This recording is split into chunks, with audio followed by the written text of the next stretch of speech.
할렐루야. 하나님께서 우리를 사랑하십니다. 하나님께서 우리를 기뻐하십니다. 혹시 추우면 에어컨 꺼셔도 될 것 같아요. 괜찮으세요? 네. 괜찮으세요? 네. 추우면 뒤에 그 선풍기도 꺼셔도 될 것 같습니다. 자, 오늘은 하나님의 기쁨이 충만한 삶이라는 제목으로 빌립보서 4장 4절 한 절 말씀만 우리가 같이 보겠습니다. 우리 잘 아시는 말씀입니다. 빌립보서 4장 4절 같이 읽겠습니다. 주 안에서 항상 기뻐하라. 내가 다시 말하노니 기뻐하라. 아멘. 여러분, 하나님이 어떤 분이십니까? 하나님은 우리에게 기쁨을 주시는 분이십니다. 왜 우리에게 기쁨을 주실까요? 우리가 살아가는 데 있어서 꼭 필요한 것이 기쁨이기 때문입니다. 우리가 살아가는 데 있어서 많은 것들이 필요하죠. 그런데 꼭 있어야 할 것 중에 하나가 기쁨입니다. 우리가 육신의 생명이 물도 필요하고 산소도 필요하고 음식물도 필요하듯이 우리 안에도 우리의 영혼도 우리의 인간이라는 존재가 이 세상을 살아가는 데 있어서 꼭 필요한 요소 중에 하나가 기쁨입니다. 그래서 이 세상 모든 사람들은 각기 다른 곳에서 각기 다른 방식으로 각기 다른 기쁨을 찾으면서 살아가고 있습니다. 사람은 무엇으로 사는가? 사람은 기쁨으로 삽니다. 8,000m가 넘는 높은 산을 오르는 사람들이 있습니다. 왜 이 사람들이 생명을 걸고 이렇게 높은 산을 오를까요? 그 산 꼭대기에 우리가 알지 못하는 어떤 기쁨이 감추어져 있기 때문인 것 같습니다. 그 기쁨을 찾아서 그 높은 산을 열심히 오르는 것 같습니다. 낚시를 하는 사람들을 보면 바닷가에서 밤새도록 추위에 떨면서 낚시를 합니다. 도대체 왜 그렇게 할까요? 깊은 바닷속에 감추어져 있는 기쁨이 있기 때문입니다. 큰 물고기 한 마리를 낚는 그 기쁨, 그 잠깐의 기쁨 때문에 밤새 그 낚시를 하고 있는 모습을 보게 됩니다. 솔직히 저는 잘 이해가 안 됩니다. 저는 하라고 해도 못할 것 같아요. 요즘 골프를 즐기는 사람들이 많은데 대학 끝에서 몇 시간씩 조그마한 공 하나를 쫓아서 다닙니다. 이런 이상한 짓을 하는 이유가 뭘까요? 비싼 돈 내면서 비행기값 들여서 외국에까지 나가서 그 짓을 하는 사람들이 많이 있습니다. 잔디밭을 굴러가는 그 조그만 공 하나에 담겨있는 그들만의 기쁨이 있기 때문입니다. 그 기쁨을 쫓아서 그렇게 또 하루 종일 골프를 치고 있는 사람들이 많이 있습니다. 폐지를 주우시는 할머니들을 보면 불쌍한 마음이 들기도 하지만 그분들도 폐지를 주우면서 나름대로 기쁨을 찾으면서 살아가고 계시는 것 같다는 생각이 듭니다. 골목 구석에 박스들이 수북이 쌓여 있는 것을 발견하는 기쁨이 있기 때문에 또 그렇게 살아가고 계시는 것이 아닐까. 얼마 안 되는 돈이지만 그 폐지를 주어서 팔아서 몇 푼 안 되는 돈을 받는 그런 기쁨이 있기 때문에 또 그렇게 살아가고 계시는 것이 아닐까 이런 생각이 듭니다. 우리 눈에는 아무리 작고 보잘것없어 보여도 사람들은 자기마다 각자가 자기만의 기쁨을 찾으면서 그렇게 살아가고 있습니다. 만약 우리의 삶 속에서 그 어떤 일에도 아무런 기쁨도 찾을 수 없는 상태가 된다면, 무엇을 해도 기쁘지 않고 아무것도 기쁨이 없는 그런 상태가 된다면 아마 우리는 이 세상을 살 수 없을 것입니다. 더 이상 이 세상을 살아갈 힘이 없는 우울감에 빠지는 그런 상태가 되고 말 것입니다. 오늘날 우리 사는 이 세상에는 그런 상태에 빠져 있는 사람들이 갈수록 많아지고 있는 것 같습니다. 무엇을 해도 기쁘지 않고 먹는 것조차도 기쁘지 않고 아무것도 하기 싫은 그런 상태에 빠지는 사람들이 많이 있는 것 같습니다. 그렇다면 하나님의 백성인 우리와 이 세상 사람들은 뭐가 다를까요? 그 차이는 아주 단순합니다. 그 기쁨의 근원이 어디서부터인가? 그 근원의 차이가 세상 사람들과 우리의 차이를 결정하는 것입니다. 이 세상 사람들은 이 세상이나 세상에 있는 것들이 주는 기쁨으로 살아갑니다. 그러나 하나님의 백성인 우리는 하나님께서 주시는 기쁨, 하늘로부터 오는 기쁨으로 살아가는 것입니다. 그런데 이 단순한 차이, 이 단순한 근원의 차이가 하나님의 백성인 우리와 이 세상 사람들을 완전히 다른 사람이 되게 만들고 완전히 다른 삶을 살게 만드는 것입니다. 오늘 본문 말씀인 빌립보서는 사도 바울이 로마 감옥에서 빌립보 교회 성도들에게 보낸 편지입니다. 그래서 옥중서신이라고 합니다. 그런데 이 빌립보서를 읽어보시면 이 편지가 감옥에 갇혀서 쓴 편지라는 사실이 믿어지지 않을 만큼 그 주제가 온통 기쁨으로 가득 차 있습니다.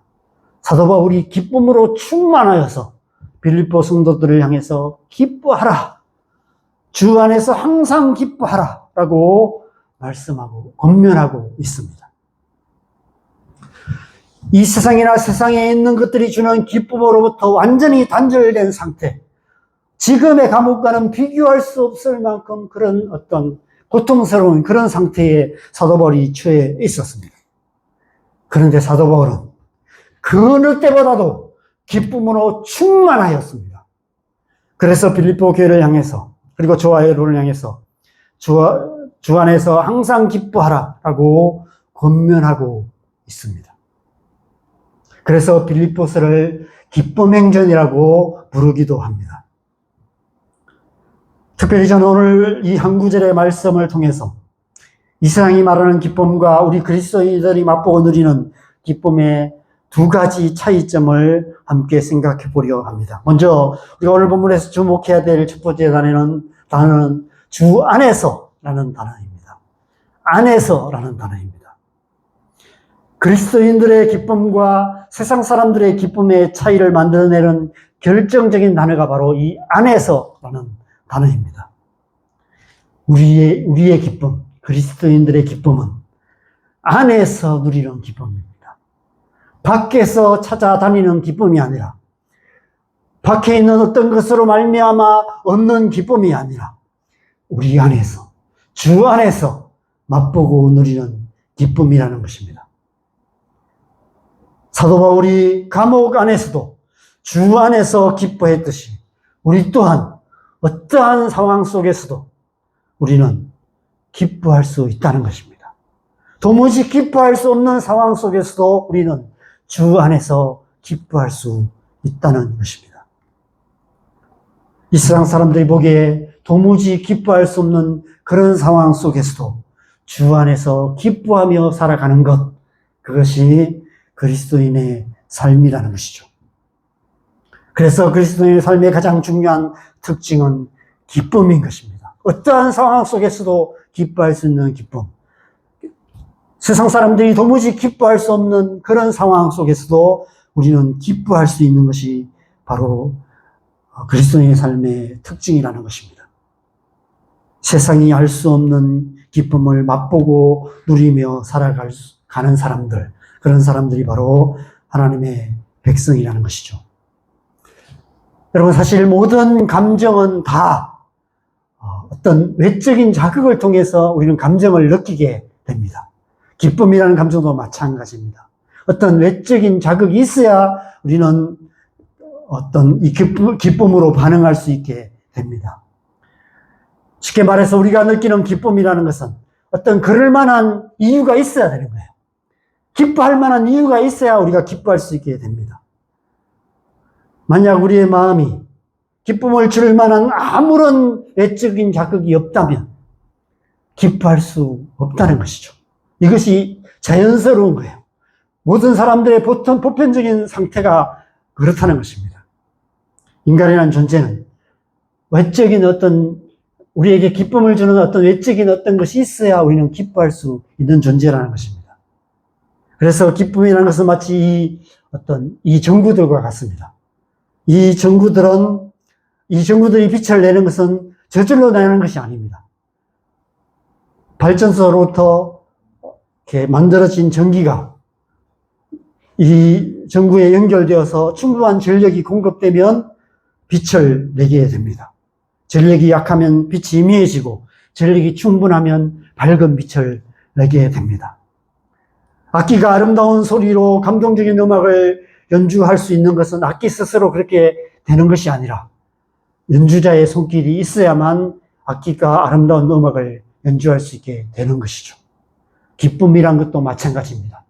우리 안에 있는 기쁨이란 감정도 기쁨을 주는 어떤 외적인 자극이 있어야만 우리의 마음은 기쁨으로 반응할 수 있게 되는 것이죠. 그래서 세상 사람들은 자극적인 어떤 것을 찾아 다니게 됩니다. 우리의 마음에 기쁨을 주는 어떤 자극제를 찾아서 세상의 어두운 뒷골목을 헤매고 다니는 것입니다. 이 세상에 있는 것들. 육신의 정욕과 안목의 정욕과 이생의 자랑을 채워주는, 자극해주는 어떤 것들. 보암직하고 먹음직하고 지혜롭게 할 만큼 탐스러워 보이는 어떤 것들을 찾아서 그것을 취하고 또 그것을 얻고 그것을 먹고 마시고 그것을 보고 듣고 즐기며 그렇게 살아갈 때 거기서 기쁨을 찾게 되는 것이죠. 그래서 그것을 사랑하게 되는 것입니다. 돈이 기쁨인 사람들은 세상에 나가서 죽으라 돈을 법니다. 돈이 많이 있음에도 불구하고 끊임없이 돈을 법니다. 왜냐하면 돈이 기쁨이기 때문에 그래요. 더 많은 돈이 있으면 더 많은 기쁨을 얻을 수 있다라고 생각하기 때문에 계속해서 돈을 벌고 돈을 버는 데 삶을 모든 시간을, 모든 에너지를 투자하며 살아가고 있는 것입니다. 인간관계에서 기쁨을 얻는 사람도 있습니다. 사람들을 만나서 얘기하고 이 사람 저 사람을 만나고 그 사람들을 통해서 기쁨을 얻는 사람들은 눈만 뜨면 전화에 기쁨 들고 있고 눈만 뜨면 밖에 나가서 사람을 만납니다. 하루 종일 이 사람 저 사람 만나서 하루 종일 수다를 떨고 그렇게 살아갑니다. 술이 기쁨인 사람들은 하루가 멀다 하고 술에 쩔어서 살아가게 됩니다. 먹는 것이 기쁨인 사람들은 계속해서 맛집 찾아서 전국을 뒤지다가 해외까지 나가는 그런 모습들을 보게 됩니다. 우리 아이들이 하루 종일 스마트폰을 붙들고 사는 이유는 거기에서, 그 네모난 화면 속에서 하루를 살아가게 해주는 기쁨을 찾고 있는 것입니다. 뭔가 자극적인 어떤 것들을 통해서 마음의 기쁨을 얻기 위해서 우리는 TV를 켜고 컴퓨터를 켜고 스마트폰을 켜서 계속해서 끊임없이 거기에서 잠깐이라도 우리의 마음을 기쁘게 해주는 어떤 것들을 찾고 있는 것이죠. 그런데 만약 아무런 자극이 없는데 아무런 외적인 우리에게 기뻐해 줄 만한 것이 아무것도 없는 그런 상황에서도 늘 실실 웃고 다니는 사람이 있다면 살짝 맛이 간 사람입니다. 어쩌면 세상 사람들이 보기에 그리스도인인 우리, 이 세상 사람들이 보기에 사도 바울은 맛이 많이 간 사람처럼 보일 수밖에 없습니다. 도대체 기뻐할 수도 있는 상황이 아니었습니다. 감옥에 갇혀 있었습니다. 조금 있으면 이제 순교를 해야 될 그런 상황에 처해 있었습니다.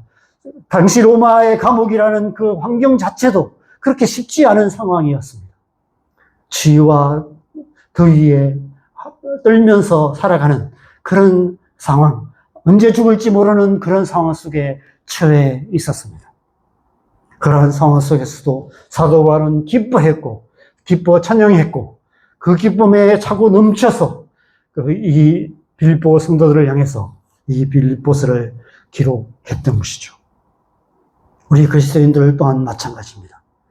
도무지 기뻐할 수 없는 상황 속에서도 기뻐하며 아무런 소망이 없는 상황 속에서도 절망하지 않고 풍랑이는 바다 같은 삶의 현실 한가운데서도 평안을 누리는 정말 이상한 사람들이 바로 우리 그리스도인들인 것입니다. 어떻게 우리가 그렇게 살아갈 수 있습니까? 바로 주 안에서 우리가 그렇게 살아갈 수 있다라고 말씀하고 있는 것입니다. 주 안에서 기뻐하라 라고 말씀하고 있습니다. 그것도 감옥 안에서 이렇게 말씀하고 있습니다. 그래서 이 말씀이 더 설득력이 있는 것입니다. 사도 바울은 지금 감옥 안에 갇혀 있었지만, 그러나 사도 바울은 여전히 주 안에 있었습니다. 그는 주 안에서 기뻐하고 있었다는 것입니다. 우리의 진정한 기쁨이 밖에 있지 않다는 사실을 사도 바울은 자기의 삶으로 보여주고 있는 것입니다. 기쁨을 찾아서 밖에서 헤맬 필요가 없다는 것입니다. 기쁨은 안에 있다. 너희 안에 있다라고 말씀하고 있는 것이죠. 너희가 주 안에 있게 되면 주 안에서 항상 기뻐할 수 있다라고 말씀하고 있는 것입니다. 여러분, 그리스도인이 가장 오해하는 주제가 이 기쁨이라는 주제입니다. 기쁨은 우리의 마음을 쥐어짜내어서 한두 방울 떨어지는 기름방울 같은 것이 아닙니다. 주 안에서 기뻐하라는 말씀은 우리의 마음을 쥐어짜서 억지로 기뻐하면서 살아가야 된다는 것을 말씀하시는 것이 아닙니다. 우리 안에서 기쁨을 만들어내라는 것이 아니라 주 안에서 기뻐하게 된다는 것입니다. 너희가 주 안에 있으면 주님으로 말미암아 기쁨이 넘치게 된다는 것입니다.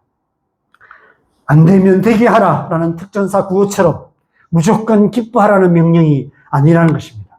그게 안 되면 그런 척 하라라는 말씀도 아니라는 것입니다. 많은 그리스도인들이 이 말씀을 오해해서 기뻐하는 척, 기쁘지도 않은데 기쁜 척 그렇게 하면서 살아가고 있습니다. 나는 기뻐요, 나는 기뻐요 찬양하지만 실제로 마음 안에는 조금도 기쁨이 없는 그런 상태로 살아가는 우리의 모습들을 보게 된다는 것입니다. 주 안에서 기뻐한다는 것은 우리 안에서 끊임없이 기쁨의 샘솟는 그런 삶을 말씀하는 것입니다. 너희가 주 안에 있게 되면 너희 안에서 기쁨이 샘솟아나게 될 것이라고 말씀하고 있는 것이죠. 요한복음 4장에서 사마리아 우물가의 여인에게 그 속에서 영생하도록 솟아나는 샘물을 주시겠다라고 말씀하셨습니다. 바로 그 약속이 우리 안에 이루어진 것이죠. 그 약속 가운데 살아가라는 것입니다. 예수님께서 약속하신 그 약속이 너희 안에 이루어지지 않느냐. 너희 안에 바로 영생하도록 솟아나는 샘물이 있지 않냐. 바로 너희 안에 성령이 계신다. 너희가 성령 안에서 기뻐할 수 있다. 너희가 성령으로 충만하면, 너희가 늘 성령 안에 거하게 되면 그 성령으로 말미암는 기쁨으로 살아갈 수 있다라고 말씀하고 있는 것입니다. 그래서 이 말씀은 명령이 아니라 약속인 것입니다. 너희가 주 안에 있게 되면 주님께서 너희 안에 기쁨으로 충만하게 해주실 것이다. 너희가 나를 기쁘게 하려고 기쁜 척 하며 애쓸 필요가 없다. 너희가 내 안에 있기만 하면 언제 어디에 있든지 항상 기쁨을 누리게 될 것이다 라고 말씀하고 계시는 것입니다. 그래서 우리 안에 성령을 주셨습니다. 기쁨의 근원이 되시는 하나님께서 성령으로 우리 안에 영원히 거하셔서 우리에게 영원한 기쁨을 주시는 것입니다. 그래서 우리는 어떤 상황 속에서도 우리 안에 계신 성령으로 말미암아 우리 안에서 솟아나는 기쁨으로 말미암아 기뻐하며 살아갈 수 있게 된다는 것입니다. 주 안에서 성령께서 주시는 기쁨으로 기뻐하라라고 말씀하고 계시는 것입니다. 두 번째로 중요한 차이점은 항상이라는 단어에 있습니다. 여러분, 우리 사는 이 세상에도 우리에게 기쁨을 주는 것들이 많이 있습니다. 게다가 이 세상은 날이 갈수록 좋은 것들이 많아지고 있습니다. 그런 좋은 것들을 통해서 우리가 좋은 옷을 사고 좋은 집에서 살고 좋은 것들을 먹고 그런 것들을 통해서 우리는 일상에서 기쁨을 맛보고 누리며 살아갈 수 있습니다. 그런데 문제는 이 세상에 있는 것들, 이 세상에 우리에게 기쁨을 주는 그것들이, 그것이 주는 기쁨이 유한하다는 것입니다. 충분하지 않다는 것입니다. 양도 충분하지 않고요. 그래서 우리의 영혼까지 충분히 만족해 줄 수 있는 그런 기쁨을 주지 못한다는 것입니다. 또한 그것이 주는 기쁨의 효과도 시간적으로도 유한하다는 것입니다. 그래서 항상 기뻐할 수 없다는 것입니다. 이 세상에 있는 것들을 가지고는 우리는 항상 기뻐할 수 없어요. 어떻게 우리가 항상 기뻐할 수 있습니까? 오직 주 안에 있을 때 주님으로 말미암아 항상 기뻐할 수 있다는 것입니다. 여러분, 왜 이 세상 사람들이 더 자극적인 기쁨을 찾을까요? 왜 요즘은 이제 우리나라가 마약까지도 이제 굉장히 사회적 이슈가 되어 있습니다. 왜 사람들이 이 마약에 빠질까요? 이런 일상의 작은 기쁨의 기쁨을 찾다가 아무것도 찾으면 찾을수록, 기쁨에 빠진 뭘 찾으면 찾을수록 그것으로 만족할 수 없기 때문에 더 자극적인 기쁨을 찾게 되고, 그러다 보면 결국 마약에 빠지게 됩니다. 요즘은 인터넷 게임들도 점점 더 자극적인 게임들이 더 많이 나오고 있습니다.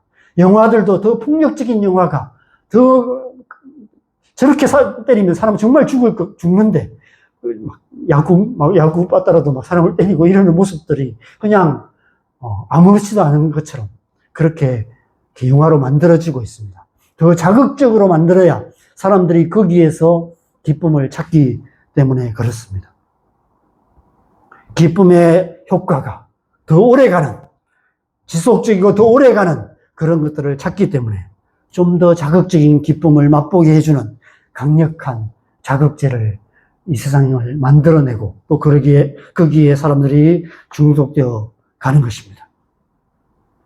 그런데 이 세상이 주는 기쁨은 그 어떤 것도 우리를 충분하게 만족시켜 줄 수 없습니다. 그것은 가뭄이 심해서 식물이 말라드는 땅에 비가 오긴 하지만 땅을 살짝 적시고 마는 정도에 그치는 그런 기쁨일 뿐입니다. 우리가 원하는 기쁨은 그 정도가 아닙니다. 우리의 영혼을 충분하게 만족시켜주는, 우리의 영혼까지 만족시켜주는 그런 기쁨이 우리 안에 필요하다는 것입니다. 영원하고 무한한 기쁨, 결코 이 세상이나 세상에 있는 그 어떤 것으로 만족시켜 줄 수 없는 그런 기쁨이 우리 안에 필요하고, 하나님께서 그 기쁨을 우리에게 주실 거라고 말씀하고 계시는 것입니다. 시편 63편 5절입니다. 골수와 기름진 것을 먹은 같이 나의 영혼이 만족할 것이라. 나의 입이 기쁜 입술로 주를 찬송하되. 하나님께서 주시는 기쁨은 이런 기쁨이라고 말씀하십니다. 우리의 영혼 안에서 흘러 넘치는 기쁨으로 말미암아 나의 입이 기쁜 입술로 주님을 항상 찬송하게 될 것이라고 말씀하고 계시는 것입니다. 이 세상의 기쁨은 시간적으로도 유한할 수밖에 없습니다. 영국 속담에 이런 말이 있습니다. 하루가 즐거우려면 이발을 하고, 일주일이 즐거우려면 여행을 하고, 한 달이 즐거우려면 차를 사고, 1년이 즐거우려면 새 집을 사라. 이와 비슷한 속담이 중국에도 이런 비슷한 말이 있다라고 얘기합니다. 하루가 즐거우려면 낮잠을 자고, 한 달이 즐거우려면 결혼을 하고, 결혼이 한 달밖에 안 가나요? 1년이 즐거우려면 유산을 물려받고, 평생 즐겁게 살려면 남을 도우라. 이런 중국에 이런 말이 있다라고 얘기합니다. 좋은 말이긴 하지만 결국 이 세상이 주는 그 어떤 기쁨도 영원하지 않다는 것입니다. 유한하다는 것입니다. 이 세상도 그 정욕도 지나간다는 것입니다. 그런데 오직 하나님의 뜻을 행하는 자는 영원히 거한다라고 말씀하고 계시는 것입니다. 이 세상이나 세상에 있는 그 어떤 것들도 우리를 영원한 기쁨을 줄 수 없다라고 말씀하고 계시는 것이죠. 오직 하나님만이 우리에게 영원한 기쁨을 주실 수 있다는 것입니다. 왜냐하면 오직 하나님만이 영원하신 분이시기 때문에 그렇습니다. 그래서 항상 기뻐하라는 말씀 역시 명령이 아니라, 기쁘지도 않은데 늘 기뻐하려고 애쓰라는 것이 아니라 약속인 것이죠. 우리를 항상 기뻐하게 만들어 주시겠다는 것입니다. 어떨 때? 우리가 주 안에 갈 때. 우리가 항상 주님 안에 거하면 우리는 항상 주님으로 말미암아 기뻐할 수 있게 된다는 것입니다. 어떠한 상황 속에 있든지, 설령 감옥에 갇히는 그런 상황에 처한다 할지라도, 설령 죽음의 위협이 우리 앞에 닥친다 할지라도, 그 순간에도 우리가 주님 안에 있게 되면, 우리의 마음이, 우리의 영혼이, 우리의 존재가 주님 안에 있게 되면, 성령의 은혜 안에 있게 되면, 우리는 그 가운데서도 항상 기뻐할 수 있게 된다는 것입니다. 우리 안에서, 우리 영혼 깊은 곳에서 하나님의 기쁨이 끊임없이 샘솟아나서 언제 어디서 무엇을 하든지 항상 기뻐할 수 있게 된다는 것입니다. 그것은 마치 와이파이가 스마트폰과 연결되어 있는 그런 상태와 같다고 설명할 수 있습니다. 여러분, 와이파이가 스마트폰에 연결되어 있기만 하면 우리는 데이터 걱정 없이, 요금 걱정 없이 우리는 스마트폰을 마음대로 쓸 수 있습니다. 폰을 통해서 우리는 그것이 주는 기쁨을 마음껏 누릴 수 있게 됩니다. 기쁨이 필요할 때 언제든지 스마트폰을 꺼내서 터치하기만 하면 우리가 그 스마트폰에서 통해서 기쁨을 누릴 수 있는 것처럼 항상 기뻐한다는 것도 바로 그런 의미라는 것입니다. 하나님과 우리가 그런 상태로 살아간다는 것이죠. 항상 하나님과 연결되어 있는 상태, 항상 주님 안에 있는 상태로 살아갈 때 우리는 항상 기뻐할 수 있게 된다는 것입니다. 우리 안에 거하시며 우리와 함께 하시는 성령님과 우리의 영혼이 연결되어 있는 상태로 살아가는 것입니다. 그런 상태로 살아갈 때 주 안에서 항상 기뻐하게 될 것이라고 약속하고 계시는 것이죠. 우리가 늘 성령 안에 거하게 될 때 우리는 밖에서 기쁨을 찾지 않고 우리 안에서 솟아나는 기쁨으로 말미암아 만족한 삶을 살아가게 된다는 것입니다. 우리 안에 계신 성령께서 우리의 기쁨의 근원이 되셔서 늘 우리를 기쁨으로 충만케 하신다는 것입니다.